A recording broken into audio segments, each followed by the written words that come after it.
Hello, hi. This is Dr. Shravanti, consultant gynecologist from Ankura Hospitals. ప్రెగ్నెన్సీలో cervical stitch అనేది ఎందుకు apply చేస్తాం? Cervix అనేది గర్భసంచికి ఒక ఎంట్రన్స్ లాగా అన్నమాట. అది ఎప్పుడు కూడా క్లోజ్డ్గా ఉంటుంది అండ్ దాని లెంత్ అనేది నార్మల్గా ఒక 3 to 4 సెంటీమీటర్స్ ఉంటుంది. బట్ కొంతమందిలో ఆ సర్విక్స్ లెంత్ అనేది గ్రాడ్యువల్గా ఎటువంటి పెయిన్ లేకుండా షార్ట్ అవుతూ అండ్ లోపల సైడ్ నుంచి ఓపెన్ అయిపోతూ ఉంటుందన్నమాట. సో అది ఫస్ట్ ఇలా గ్రాడ్యువల్గా ఓపెన్ అవుతూ వీ షేప్లో, ఆ తర్వాత యూ షేప్లో అండ్ కంప్లీట్గా ఓపెన్ అయిపోయి బేబీ అనేది బయటకు వచ్చి మిస్క్యారేజ్ లాగా అయిపోతుందన్నమాట. సో దీన్ని మనం ప్రివెంట్ చేయడం కోసం సర్వైకల్ స్టిచ్ అనేది అప్లై చేస్తాం. అండ్ రొటీన్గా ఈ స్టిచ్ అనేది 18 వీక్స్ నుంచి 24 వీక్స్ మధ్యలో యూజువల్గా అప్లై చేస్తూ ఉంటాం.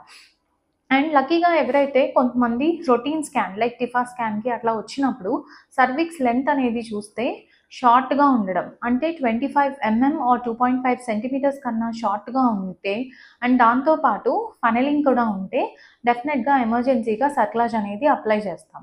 అండ్ నెక్స్ట్ కొంతమందిలో 2 or more previous mid trimester miscarriages, అంటే 12 నుంచి 28 వీక్స్ మధ్యలో ప్రీవియస్గా ఒకవేళ మిస్క్యారేజ్ కనుక అవుతే వాళ్ళకి ఈ ప్రజెంట్ ప్రెగ్నెన్సీలో మళ్ళీ అలా అవ్వకుండా ప్రొఫైలాక్టిక్గా మనం టిఫా స్కాన్ అయిపోయిన తర్వాత ముందే సర్క్లా చేసుకుంటాం.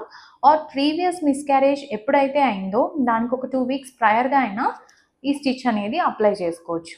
అండ్ థర్డ్ థింగ్, ఎవరైనా వేగ్గా ఏదైనా పెయిన్ చెప్పినప్పుడు పేషెంట్ డాక్టర్ ఒకవేళ ఎగ్జామిన్ చేస్తే సర్విక్స్ అనేది షార్ట్గా ఉందని ఐడెంటిఫై చేసినా ఆర్ సర్విక్స్ ఏమైనా ఓపెన్ ఉందని ఐడెంటిఫై చేసినా ఎమర్జెన్సీగా దాన్ని మనం స్కాన్లో కన్ఫర్మ్ చేసుకొని సర్క్లాజ్ అనేది అప్లై చేస్తామన్నమాట.